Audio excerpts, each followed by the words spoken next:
We had a panel discussion planned to share the other challenges and, well, also hopefully some opportunities in this field.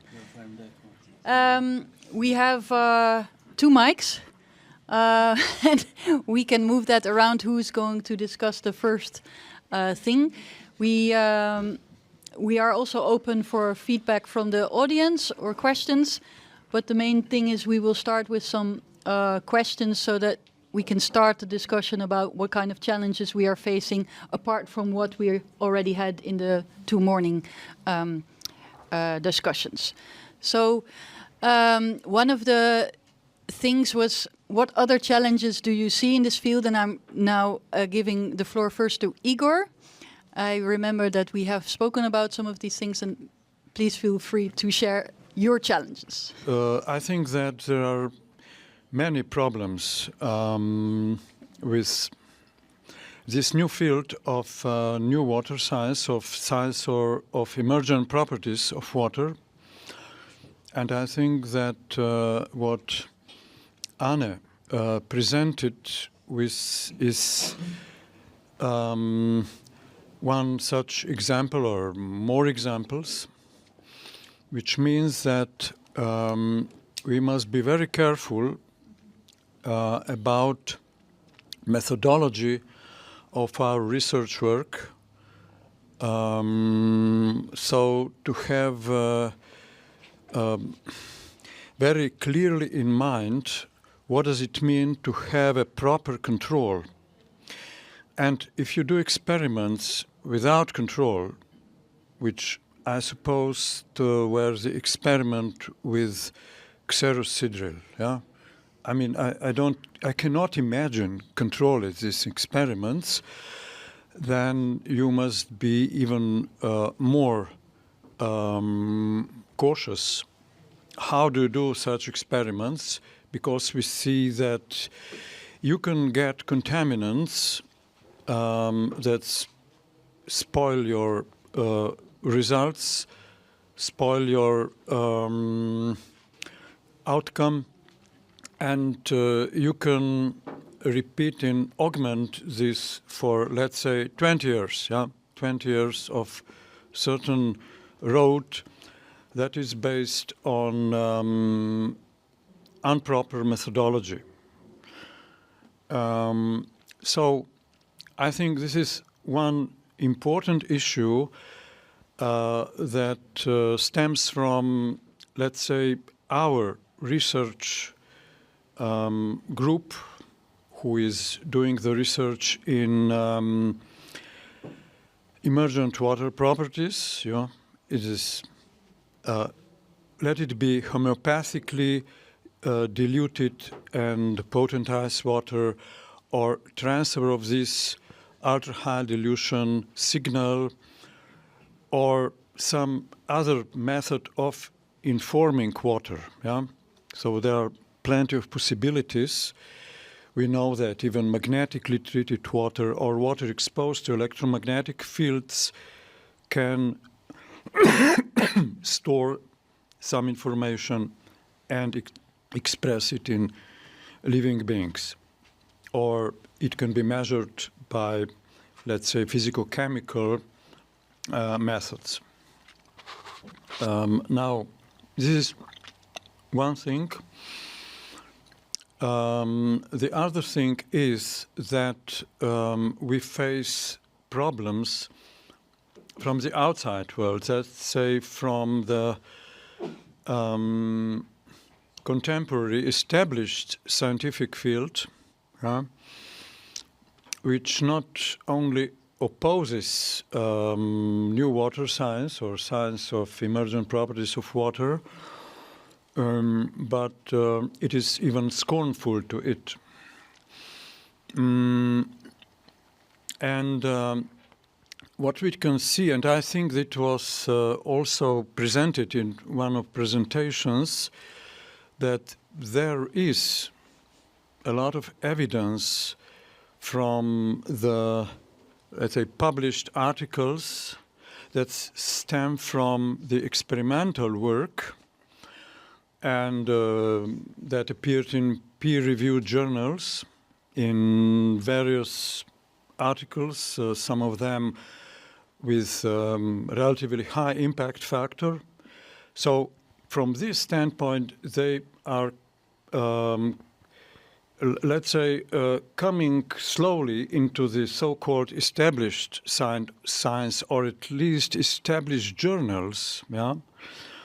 But it seems that it doesn't suffice because, as it was presented, we would believe, it was in one of presentation, if you have a theory about this. And I think theory, at least a general theory covering this phenomena is here. But as we can learn from his presentation, from what it was on Saturday, yeah, Saturday's presentation, you saw these formulas, yeah? I'm sure we all understood these formulas, yeah? Okay? So, I'm joking. I think that nobody, save him, or maybe some other, you, huh? Perhaps, yeah, understood these formulas. So, from this point, it is difficult, even for ordinary physicists who are not versed in quantum field theory, to understand the logic, the mechanisms behind that can, at least in general, explain the phenomena that we are observing, you know, like in homeopathy or in other fields, yeah. So what we can do, yeah, is just to go on with our research, with our theoretical modeling, and with educating. And of course, with such conferences, to come together to discuss and perhaps in these joint meetings to come to some other new ideas about theories, about methodology, and about new experiments. So this is... Okay, yeah. So Igor says the importance of good controls, the importance of an underlying theory to be able to explain what we are doing, and educating ourselves, and specific models, right? Mm. Does anybody in the panel have something to add to that? Here. Oh, yeah. Robert first, then Alex. Robert, okay. Go ahead. I'm going to be radical. When is it that you know something about a system? Water is a system. When is it that you know something about the system called water? If you think about a system, think, for example, about some electronic system. Electronic system has one or more inputs, and let's just take one that has one output.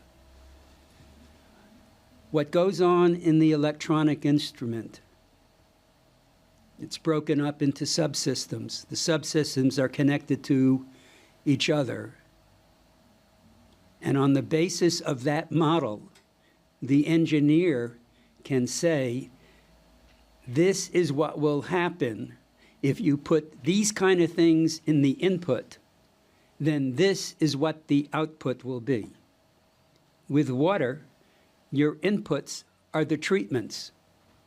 And the ions in the water, for example, is whatever mix of they are, that's part of the treatment. The temperature, the pressure. You have all these environmental things. Do we know that if we were to take water and do A, B, C, D with the water as the input, what is the result if I do the measurement, let's say, of surface tension? I think at this point, we don't know. We know things. If you were to have this temperature and the water is really pure, and then you have this mix of the incoherence and the coherence in the water, we'll have some estimate as to what things will be like surface tension, density, and viscosity, for example. This is very narrow. The things that are being done with the homeopathy are very complex. But if I ask the question, if we do this to the water in a homeopathic mode, and it's this particular mixture, do we know what's going to happen? This is part homeopathic, and this is part now the water, because the water has been treated homeopathically. And so the radicalism that I'm bringing forth is that I don't think anybody knows the answer. That means, you know what? We don't know much about water at all. The other thing about the system is it's causal. The engineer knows, electrical engineer particularly, but this applies to other engineering. It's the same thing with mechanical engineering. If I have this kind of a setup, that's the system, and I treat it this way, I should be able to say, here's the output.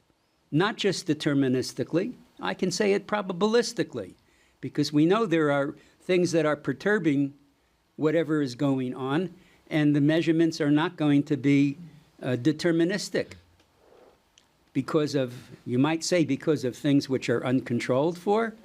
That might be part of the issue. And it may be that the process itself is not deterministic. And so we can speak of probabilistic. I think that's where the water community, the homeopathic community, these communities need to be moving in the direction where the explanations come to be causal explanations. Causal explanations is the most powerful of all explanations of how things work. And if we don't get up to that stage, we really don't know that much about the system of water. Okay, thank you. We don't know much about water yet, and that is actually actually true, because water is amazing. But yeah, so anybody wants to comment on Robert or wants to follow Igor? Alex first, yeah. Yeah. So, to the global question, where are we going? Yeah. To me, that there's a very much needed thrust, which is, like Anna just showed us, towards professionalism and being able to be self-critical in the field, and to be able to sort out what is real and easily, and what is just phenomena that we know about from other places and can be explained. And it's a lot of self-criticism, as Everine mentioned, in the field that's required to raise the level. Now, in terms of theories, okay, we're trying to build some theories. Quantum field theory, quantum electrodynamics, as Paolo showed, is full of some complex equations, and that definitely not trivial and not approachable to the non-trained. But I want to say something quickly about that, which is the intuition of it is quite simple. It is to say that there are quantum phenomena that we know about in biology that have scales much beyond the 0.1 nanometer of size of the water molecules. We know in many different quantum systems in biology that have sizes of 10 nanometers or 20 nanometers for the photosynthetic system. And so the idea that water is this little thing that suddenly has no quantum mechanics to it is actually ridiculous for any physicist thinking about it, because you know there's going to be quantum physics around because the scale of all the phenomena around. And so quantum electrodynamics and the coherence domain theory expresses a deep intuition in a way that water is yeah, this is good. And so I say we can get, like, the equations need to be there, but there's also a deeper intuition that just water is doing something that actually, if you think about it, is not that surprising. I want to add another thing to what Robert said, is what we've noticed is in complexity and also the size of systems, in that we've noticed that the more complex systems like humans react to homeopathy much more strongly, say, than a bacteria, and it seems, or a plant or something, or even a chemical system. And it seems to be that there is a scale issue, that is, the more complex, the more chaotic the system, the more it can be influenced in these ways. And then there's a whole understanding there that I think we don't really get it, or we just have an intuition which is about complex systems. And last, I just want to put out there that it's very possible that we're looking at a new class of phenomena. A lot of our thrust here in science is to kind of put everything back into its box of classical, standard materialistic science, where we expect things to be local, behave well in time, to be statistically amenable and behave nicely. But what if actually we are looking at something that does not follow that? Maybe, and then there might be a new class of phenomena, which we can call many names. One name would be matter infused with energy, matter infused with information, something that might not satisfy the current norms of what we expect in statistics and so on, but still would be real in the sense that people use it every day and do things with it. And then the question for me as a scientist would be, if we have a class of phenomena like this, how do we do research about it? What are the constraints and methodologies that would be appropriate if we start hypothesizing such a thing? Yeah, so that's me, sorry. Yeah, so you want to? Yeah, so just a general comment, yeah. Because all these difficulties can be solved by multidisciplinary approach. It's unavoidable. It's not possible to do. And it implies in leave our comfort zone. Because, for example, I'm veterinarian, but I always intrigued about physics things or biological things, or and even engineering. I am always obliged to visit other sites and other points of view, and it's very important because people who want to work in this field must be available to leave the comfort zone every time. This is a mandatory profile of this kind of researcher. So this is, I think, it's an important point, mainly for students, I think. Yeah, I think that's completely true, and that relates also to what Alex said, that we need to be open to maybe change our scientific method even, or our standards in a way that, okay, of course, if we do science, we want to do reproductions and all these things, but if life isn't reproducible, we need to maybe think of a new way how to standardize these types of questions in a comfortable way. So we need to raise above what we have learned too, and it is a challenge, so we're trying to help each other lift above that. Go ahead. And just talking about control, it's a very important point, because there is a good example, for example, for homeopathy studies. We are always searching for the ideal control, and there is no ideal control. The ideal control is to do as much as we can as controls, according to our budget, because sometimes. So that's the reality. Yeah.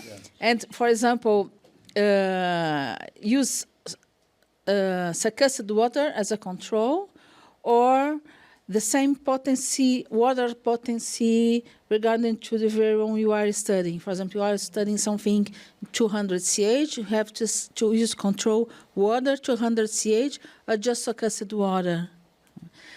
And I am always discussing it with Carlo Landino, for example, because she says, no, we have to do the same thing. But if you have a little bit of a bacteria or something in the starting point, so you are going to have a control, a comparative control, not a negative control. It can be seen with alcohol, for example, ethylicum. Ethylicum 630 to 100 CH is another medicine. So it's a comparative control, it's not a negative control. So the ideal negative control is very difficult to find. You cannot use the same rationale, use it in classical pharmacology to study homeopathy, because homeopathy is another phenomenon, it's another science, and it deserves other kinds of controls. And you always have to think about it, experiment by experiment. Yeah, exactly. Yeah. So a part of our efforts is indeed to write down the type of controls that you need to consider and what kind of variables you need to consider and can consider or log, or depending on your hypothesis, what kind of control is best, because it's not always the same. And if you do comparative analysis in time or at the same time, preferably, because of all the influences that we have. So there's a lot of things you need to consider, and it's never final, but our education would be to say and what kind of things we have done and what we need to consider and what we know we are not covering. I feel you wanted to say something? Yeah. Yes, I would like not to say, but some things I think that are necessary. On the trail of Robert and Alex, the point that Alex raised, an important point in the sense that, just to tell, quantum phenomena, yes, where in biological system, as you know, in this last few years, a lot of literature has been produced about quantum biology. Actually, the theoretical foundation that are used to speak of quantum biology are still the quantum mechanics. And when you look, when you read the papers on quantum biology, almost nobody speaks of coherence, or if it does or she does it just, for instance, in the correlation of so overlap the states and whatever. Alex told an important thing in the sense that here, here it's me speaking, Robert speaking, Igor listening. We are macroscopic quantum system. The things that I'm doing are possible because I am a quantum system. Otherwise, I would not be able to speak. I would not be able to do nothing different from the chair. So which is the problem? the problem is that if we do not consider the quantum electrodynamics and quantum field theory perspective, we cannot have this scale shift. Like Köstler told, we have holons that are created now. Yes, we are starting to describing to molecules, but when they create a collective dynamics, we have something to do with a new entity. For instance, that is the coherence domain. And in this dynamics, we have the emergence of a new uncertainty principle that I was not able to show, but that is the complementarity relationship between phase and number. So what happened is that this relationship tells you that when you resolve the number, the components, you break completely you do not know anything about the phase. So you are destructing the system and are just counting the components and losing the information, losing what was the collective dynamics. And the interesting thing is that this principle is not constrained to Planck constant, to the Planck scale. And so you can explain why, like Preparata told, but not only, Hiromi Umezawa, Giuseppe Vitiello, you can speak of macroscopic quantum system. What that does it mean? It doesn't mean that I can make a tunnel effect through the wall. But it means that the property, the emergent property of a system, like superconductivity, like superfluidity, or like living phase of matter, are explainable only if we take into account the quantum nature of the components, but of course described in a non-perturbative way. The second point is very delicate, is referred to what Robert told. The point that I'm going to highlight, want to tell you that is important to do two kind of experiment, two kind of pathways in the experimentation. Pathways on the living system and pathways on very, very simple system like vials of water and whatever. Why? Because if we are able to keep pair-to-pair control or sample conditions, no? I suggest, I don't know if is not a comparative or negative control you heard? I don't know if you start from the same batch of water and you do different stuff in the same environment, in the same moment, I think that this should be the best methodology, because you are, how to say, ruling out all the possible changes that are due to the fact that exactly the moon phase today is not the same as tomorrow, the season, the humidity. No. At parity of condition, I give different inputs to the same system, theoretically. You know? Of course, being careful about not allowing possible optical communication between the samples, because this occur. Now we know, okay? So, stuff like that. But, on the other hand, we cannot, I told this maybe I repeat, but it's important, we cannot think that the surface tension variation, the pH variation, the conductivity variation, the refractive index variation are isomorphic to the effect that the treatment that we did can be produced. This says that I could measure this sample of water that with respect to the control has this different pH, different surface tension, because I exposed it to certain magnetic field. Just the first stupid stuff that comes up to my mind. And the effects of this stuff are on the living system nothing. And if I take this remedy, Arnica Montana 200 CH, Italian, 200 CH, has the same surface tension, the same pH, but it has the power of healing. So be careful about the fact that there is no an isomorphism between physical observable, chemical physical observable that we measure, that are anyway important to see that the treatment has provoked something, and the effect that a certain system can have on the living being. Last but not least point about predictability that is related to causation, because this is a very delicate aspect. If we are considering the first pathway that I told, let's say the water vial that come from the same batch on which we do or nothing or some treatments, we are still able to speak of causation, because if we are keeping under control the parameters and the environmental condition, and we are doing that because we are working at the same moment, okay, this is possible. But pay attention about speaking of causation when we are dealing with much more integrated system, like a cat. Why? Two reasons. When we deal with coherence, we cannot concern anymore with action-reaction mechanism until we break coherence. We are dealing with stimulus-response processes that are completely different.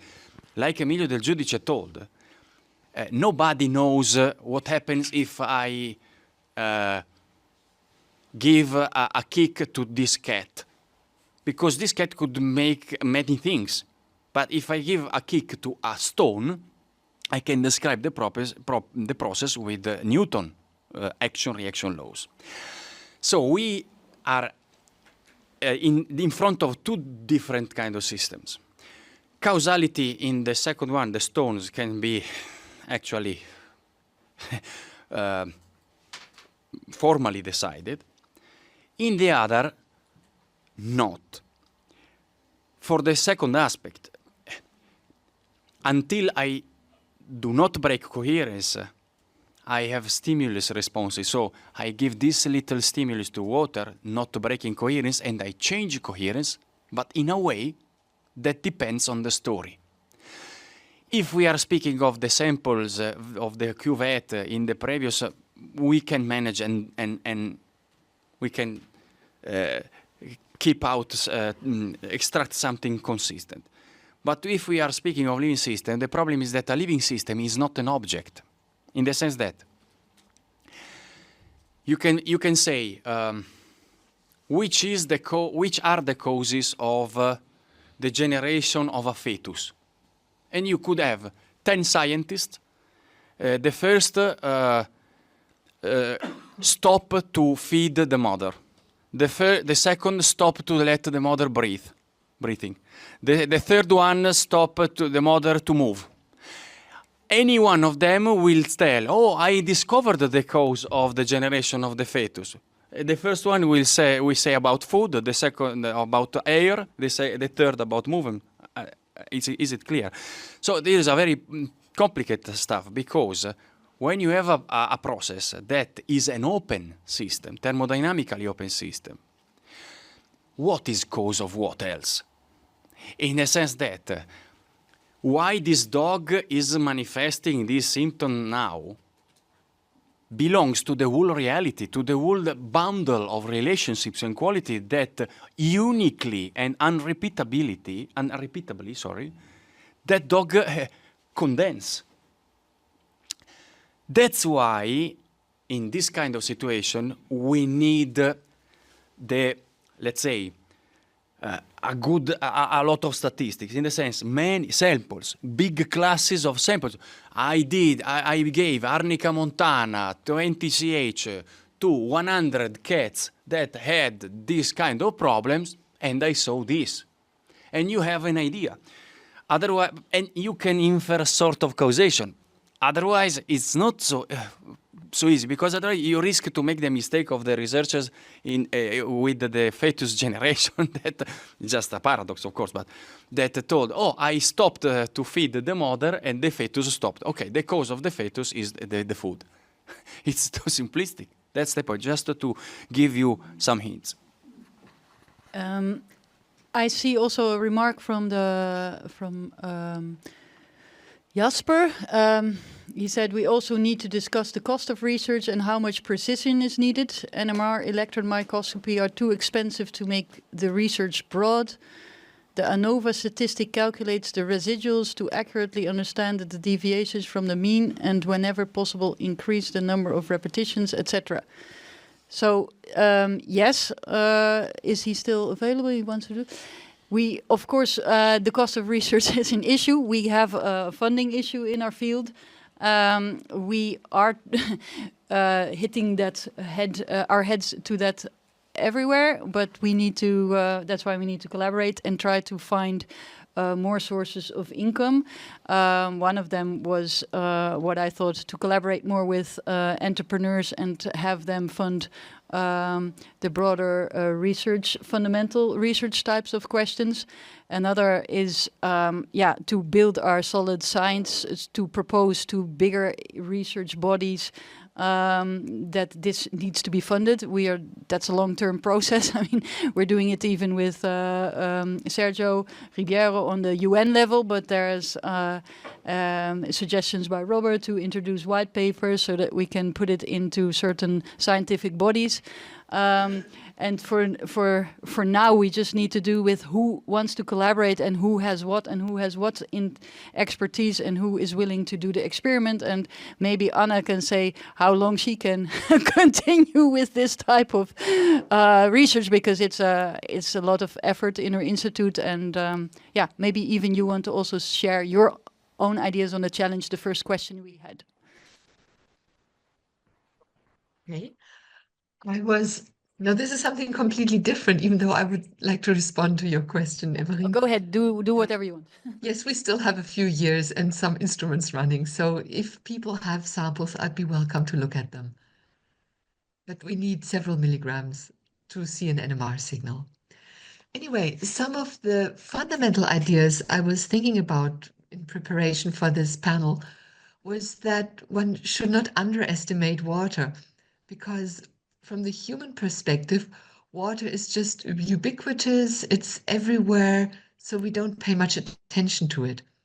And from the chemical point of view, the chemist sees water as a perfect solvent. Almost everything dissolves in it, and therefore we have to be especially careful about contamination that can leach out from surfaces or containers. Then from the biology point of view, water is the universal matrix in which life has evolved. And it's also the only solvent that sustains life. That again means we have to be very careful of microbiological contaminations and growth. So you see already from these two chemical and biological perspectives, water differs from any other substances that we may experiment on. And we have to take special precautions when working with aqueous solution at high dilution. And finally, the physical perspective on water would be that water can absorb virtually every frequency of the electromagnetic spectrum, except for the UV-Vis range. So to the human eye, we think water is transparent. It doesn't interact with electromagnetic radiation. But that's a misconception, because above and below the spectrum that we can see with our eyes, water absorbs everything.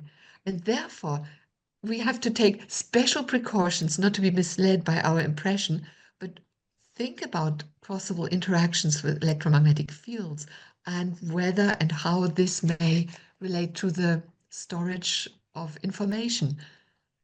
So I think these three aspects make water such a unique substance as opposed to all other materials that students meet throughout their scientific education.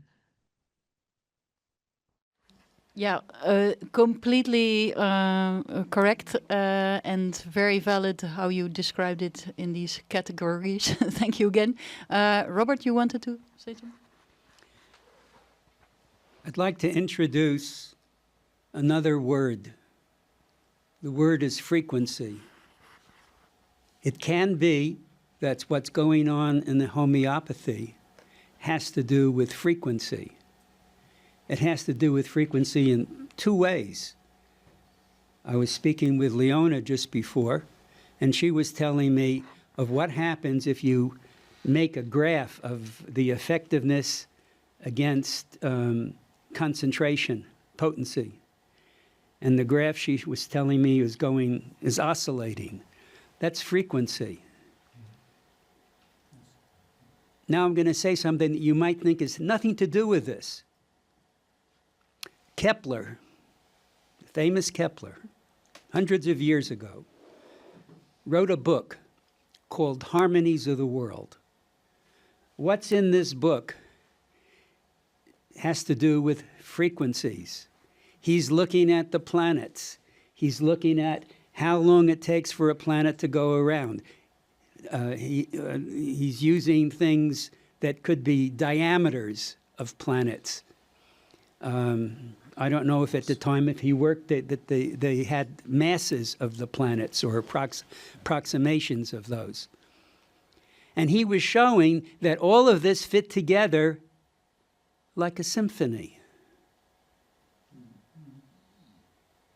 There was an article 2 years ago that was published in the Journal of Endocrinology that was looking at all the major gland system in the body and the principal hormone that was coming from the gland. The weight of the hormone. And this author did the same thing that Kepler did, referencing Kepler. That's strange.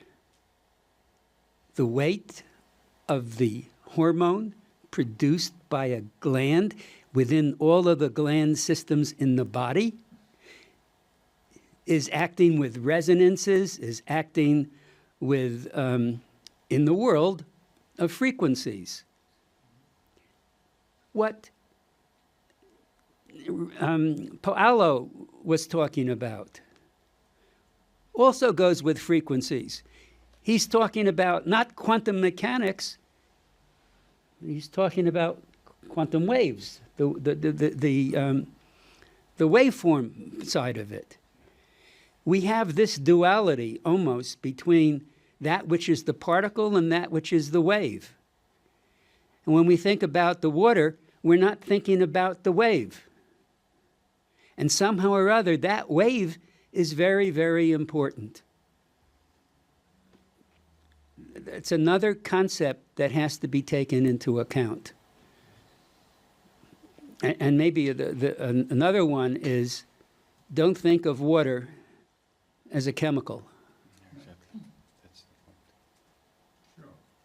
Water not only is a receiver, as has been said already, of all light, all kinds of frequencies, but all kinds of things the water is a receiver of. But it's more than that. Could it be that the water has consciousness? Can it be that part of this consciousness of water is related to our kind of consciousness? Can it be that our consciousness affects the consciousness of water, and the consciousness of water affects our consciousness? We have a system here between two kinds of entities. And if water has consciousness, don't tell me about chemical stuff. We're beyond chemicals now. Tell me about the world of consciousness. And that world is going to lead us away from classical science, because the study of the consciousness now is moving into a spiritual mode. And maybe that's where things need to be done. If you, thank you. Yeah, people like that, but I hope that we can, spirituality, consciousness, and quantum electrodynamics and fields. I mean, they are, I hope, are one, because we're explaining it all. We can all explain these types of phenomena with the theory of quantum electrodynamics. And if we're going to split now what we are doing with quantum electrodynamics with spirituality, then we're again trying to create a split. So I understand what you're saying, but I think we can actually, with the different scales that we are creating, also was what Alex was saying, on all these different levels and different coherences and phases, and that we can actually explain these types of interactions. Not yet measure how, but that's the underlying theory of what, well, the potential of it, in my opinion. I don't know if I'm saying it right, but One short comment. If anybody would like a PDF copy of the article that was published in Endocrinology, if you could get everybody my email. It's actually easy, robert@haralick.org, but it's nice to have it down. She gives everybody my email. I'll email you the PDF file. yeah, okay, it's good. Yeah, thank you. We have 10 minutes. Are you writing things down, or do you want to say some things? Do people in the audience want to say something, or people in the... If it's possible. Yeah. Yeah. Sorry. Thank you. Thank you, Robert.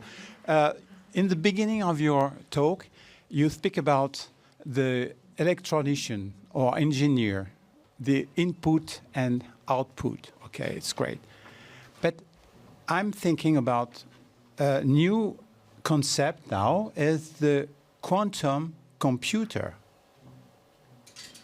Because I would like to know, because I'm MD, so I'm not very familiar to the quantum computer. And I would like to know if we have a new field in the engineering to know if we can have some feedback from to learn about this new field for our quantum biology or quantum physics. So it's just a question about that. And also another thing is, a comment, is the impact to control and to make very, very good control. But sometimes, if you control too much, it's not possible to see something. Okay, so it's another thing. Yeah, so Paolo wanted to reply to this, and then very shortly. Igor. Yeah. Be careful in these similitudes, because computing has nothing to do, biology has nothing to do with computing. A computer, any kind of machine, is not a living system because it's a closed system. And if it were not, it means that it would have no boundaries. In fact, this is the very great scam and spellbound incantesimo, I don't know to say, a sort of trick that this science, pseudoscience of artificial intelligence is delivering to people about the idea that the living system can be just transferred, hybridized, put inside a machine, and the transhumanism, posthumanism, crap, I don't know how to other say. It's a very, very, very dangerous stuff, because we are losing that consciousness is an emergent property due to the relationship of the whole web of life, of the whole, it comes out of the physics. In the essays that Everine mentioned, the physical and logical foundation, I try to suggest this thing, but pay attention. Can you hear, no? In science, the DNA like a bit strings, the brain like a computer. The bullshit, complete bullshit, because we have to reason in a dissipative and open thermodynamic way, and we cannot make this comparison because we are reducing the complexity to something that is much more trivial. So pay attention. My remark is not to make a comparison, it's just to push you, because we speak about many things about computer, quantum computer. I know. And what is behind that? Okay, it's just to... The quantum computer is based on bits, Yes. qubits. Actually, when you collapse the qubits in a bit, you are a transformation from an analogical condition to a classical and determined one that does not correspond to the functioning of the biological system. It's complicated to explain, but Yeah, so it's not a right way to quantum computer. It's not well adapted for that. they have to do what they must do what the computers are supposed to do. That is a tools, not a I would like to respond as a biologist. Okay. So now I would refer to what Robert said about consciousness, and I think that it was in your mind too. This is one thing, and about biology and about the history of science, because before Galileo Galilei, the purpose, the intelligence, something like that, was inbuilt in the scientific thought of that time. Okay, Galileo Galilei did a very important demarcation point between something which is treated as pre-science and scientific thinking, because he got rid of this stuff of any reminiscence of final causes of intelligence that is behind whatever we see. Yeah, this is one thing. For biology, Galileo Galilei was Darwin. Yeah, because before Darwin, the biology, let's say, explanations in biology were based on something like vis vitalis, elan vital, on something intelligence, that is driving living being to a certain point, and that is behind living phenomena. So now what I think as is important for these meetings and for our thinking is how to reintroduce intelligence, something that is very similar to consciousness. Yeah, it's not the same thing, but on this line, into scientific, normal scientific thinking, because otherwise we are with computers and with automata. So this, I think, is a very important point. Either think in automata terms, and Paolo is clear that this is not the case, and I agree with him absolutely. Also knowing the history of science, so we should move and shift from automata and by this, from reductionistic, mechanistic thinking to something, algorithmic, to something that involves intelligence. And it is, we had developed no means to understand intelligence because science got rid of it in physics by Galileo Galilei, in biology with Darwin. And we have this medicine and all this based on this, let's say, algorithmic thinking, which proves to be wrong. Because in homeopathy, we can see that actually with these homeopathic remedies, we somewhat challenge the intelligence of the body, can be said. We speak. It is communication. It is something completely different from what ordinary science would say. And this means that our science, and our science and this contemporary established science, speak two different languages. And this is one of our obstacles, what I was speaking in the beginning. Yeah. Okay, so very valid. I do want to give Michael, and then first, I've read your remarks, Michael. So let's do that after this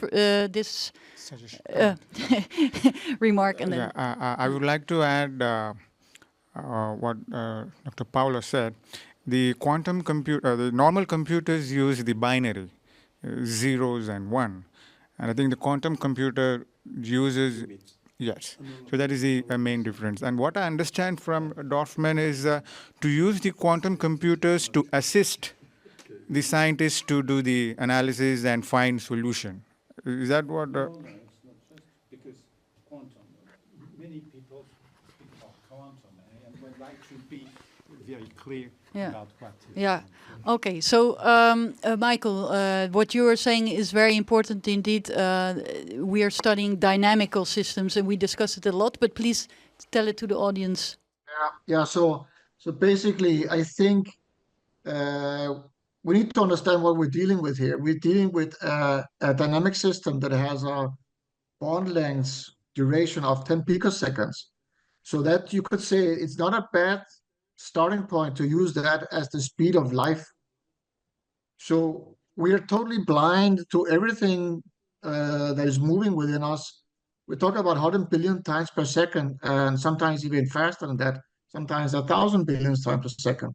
All the machines are based on squeezing out money from our environment and controlling our environment. So all the machines in the lab just can't do that. And maybe we will never be able to do that. I mean, you need the particle accelerators that are based in Hamburg to do this. They only have, I can't remember exactly, but it's microseconds before everything is exploded. And in those microseconds, you see how the water molecules behaves. Sometimes it's even cooled, so it's not even a real life observation. So we need to understand that our current systems are not in any shape or form even close to looking at what is actually happening in real time in life. This is, I think we are way too say optimistic in what we actually can do. We can only look at repeated interactions with light, and then it gives an average of your measurements.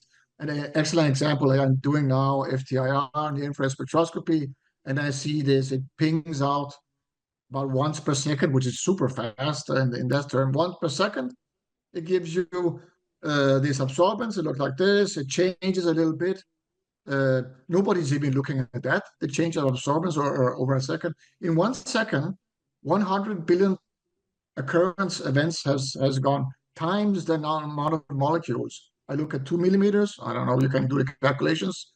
It's an astronomical amount of dynamics going on. Yeah. So to end on a not so, and I don't want to be like what I say too negative, but I'm just saying that we always should keep this in mind in the back of our head. We're looking at the static picture of something which its essence is not static. And not only that, it's actually, I fully agree with Paolo Renati. This is a quantum mechanical system. It's interacting with quantum electrodynamics. That would be the starting area for future people who wants to study this. Study the water molecule based on the fundamental quantum mechanics. So we are on the same page. Look at the dynamics, and then from there you can build up. Yeah, exactly. So, and indeed, most measurement systems take like a big beam and already influence the sample when measuring, and the beam goes through a lot of molecules, and it's just an average of one time point, and that's true. Actually, we did in our lab like 3-hour measurements repeated of water with near infrared, and you could see also the whole system moving and breathing, not finding any relation directly to any of the environmental parameters that we measured. So completely true that that we need to think about the dynamic system, and that what we might be measuring is just the fluctuations of the system, and whenever the control is measured, it might be just in a different time point. You wanted to say something? Just a short comment. Alex, are you final? No? Okay. Just a short comment on suggestion of Igor, just to tell you also. Louder, sorry. Yeah. A short comment about what Igor told. Exactly, very short. Exactly like Galileo created a detachment between reality and mathematic representation of it, Darwin actually proposed a paradigm of evolution that is not consistent with the web of life. It's not true that that life works on the fight and the collapsing. If I zoom in on in one of my tissues, I would see a lot of fights, a lot of cells that are dying or whatever. Like exactly like when I look at in the savannah, I see the lions that are preying at zebra. But it doesn't mean that nature is made of fight and that and that there is competition and that the more apt, the more suitable wins. Life, right, thanks to what quantum dynamics tells us, and I could demonstrate it, not now, tells us that life is a holonomic movement where a whole ecosystem changes, moves, copes with things that happens. And when you see that the neck of the giraffe is elongated after a certain thousands of years, you say, oh, the giraffe has evoluted. Not oh, the whole ecosystem changed. Consistently with that, giraffe elongated the neck, just to say, but together with the neck of the giraffe that became longer, a lot of other things happened, and so nothing can happen alone. This is the same paradigm that you have to apply in your body, because it's a social community, is a coherent, is a music jazz band that is moving like a one, no? Where the common phase is the tempo, but the tempo allow to my hepatocytes to do things that are different from what are doing the neurons, different from what are doing the erythrocytes, but they are doing different things, but in the common tempo. So the music exists, and the music is Paolo. So it's the process, it's the dynamic that delivers us the entity, approximately, the living beings. So it's a really mind shift. Also, evolutionary theory in the Darwinian paradigm, it's completely classical physics, still old-fashioned. We have to change and upshift completely also this stuff, and to learn to look at the world like a system of relationship and coordination and coherence. Okay, so that's a nice ending of what we want to do here for the rest of our lives. It's a mission. We cannot not do it, but we sometimes suffer through it, right, Paolo? We do. I want to thank. I want to thank all of you. I want to thank all of you for attending as well online. If anybody wants to get in touch with us, you know how to find us and join our discussions. Thank you.